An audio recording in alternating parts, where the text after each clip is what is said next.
जो बोलतो सदाभाऊ खोत हरामखोर आजकारी आहे रामखोर तू खरोखर तू देशद्रोही होणार आहे सदाभाऊ खोतला सदाभाऊ खोत देशद्रोही सदाभाऊ खोत माफी मांगो फडणवीस सरकार शर्म करो फडणवीस सरकार शर्म करो उद्या आज आपले निदर्शन एकदा चालू आहे परंतु उद्या बाळासाहेब आंबेडकरांनी यांनी महाराष्ट्र बंदची हाक दिलेली आहे तो कोणत्याही पक्षाला त्यांनी हे नाही केलेलं आहे सर्व विरोधकांना सांगितलेलं आहे त्यांनी उद्याच्या बंद मध्ये सामील व्हा आज आम्ही या ठिकाणी जाहीर करतो उद्या बाळासाहेब आंबेडकरांनी जो बंद पुकारलाय मुळूरमध्ये जे रिपब्लिकन पक्ष आहे त्यांनी बाळासाहेब आंबेडकर यांचा आदेश मानून उद्याच्या बंद मध्ये आम्ही सर्वांना जय भारत जय भीम जय संविधान 22 तारखेला मुलुंड या ठिकाणी आज आम्ही नेट पेपर फुटीच्या विरोधात आंदोलन केलं होतं. त्यानंतर अवकडं उपवर्गीकरणाच्या विरोधात आंदोलन होतं. शांततापूर्ण आंदोलन झालं. या ठिकाणी आम्ही तहसीलदार कार्यालयात जाऊन साहेबांना निवेदन दिलेलं आहे आणि पोलीस प्रशासनाने आम्हाला खूप चांगल्या पद्धतीनं सहकार्य केलं आहे. मी पोलीस प्रशासनाचं सर्व संघटनांच्या वतीनं आभार व्यक्त करते. धन्यवाद.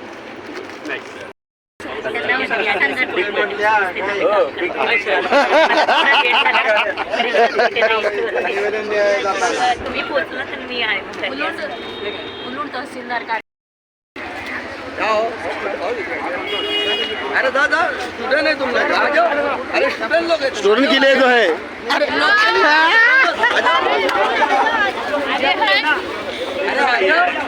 बोला साहेब शिक्षणात उपवर्गीकरण करायचं असेल तर किमान या देशभरामध्ये जातीनिहाय जनगणना झाली पाहिजे आणि त्याच्यानंतर याच्यावर निर्णय झाला पाहिजे.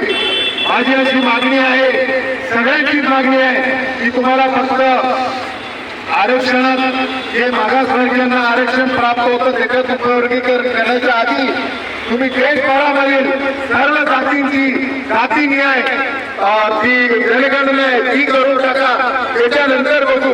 पण हा जो तुम्ही विचार केलेला आहे की तुम्ही आमच्या जातींमध्ये माझं उपवर्गीकरण करणार आणि जाती जातीमध्ये फूट पाडणार हे आम्ही होऊ देणार नाही.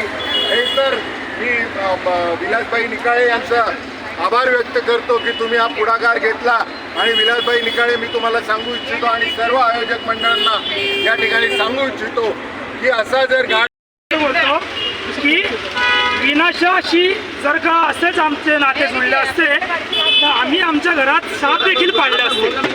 विनाशाशी जर असेच आमचे नाते जुळले असते आम्ही आमच्या घरात साप देखील पाळले असते. चुकून आमची ओळख थोडी संवेदनाशी झाली चुकून आमची ओळख थोडी संवेदनाशी झाली नाही तर कालच्या लाठीचार्ज करणाऱ्याला आणि या बीजेपी सरकारला आम्ही घरात घुसून जाईल. जय जय जय जय जय अरे जय जय जय जय जय काय गुन्हा होता काल जे शांततेप्रिय आंदोलन चालू होतं गेल्या एक महिन्यापासून शांततेप्रिय आंदोलन चालू होतं. त्याच्यात मला भाऊ होता कोणाचा मुलगा होता कोणाची बहीण होती कोणाची ताई होती. आज हे म्हणताय बेटी बचाव बेटी पढाव. अरे त्याच लेखी पाहिजे छाताडावर तुम्ही लाथ मारताय त्याच लेखी पाहिजे तुम्ही कपडे फाडताय. तुम्हाला लाजा वाटली पाहिजे लाजा. मला एक सांगायचं आहे जर का शांततेप्रिय आंदोलन चालू असताना तिथं दगडाची गाडी आली कुठून लाठीचार्ज करणाऱ्या पोलिसांना नेम प्लेट नाहीये तिथं बॅच प्लेट नाहीये. तुम्ही ते विचारायला नको का? एक सर्वसामान्य माणूस विचारायला गेला तर त्याला लाठीचार्ज करताय. तुम्हाला लाठीचार्ज करण्याचे आदेश दिले मी मान्य करतो तुम्हाला दिले पण लाठीचार्ज करताना तुम्हाला डोक्यात मारायचा कोणी आदेश दिलाय?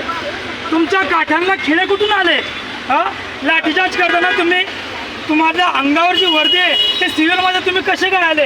प्रत्येक प्रश्न भारत विचारतोय.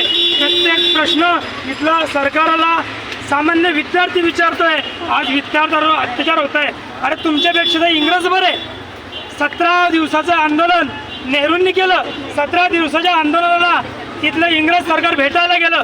तुमच्या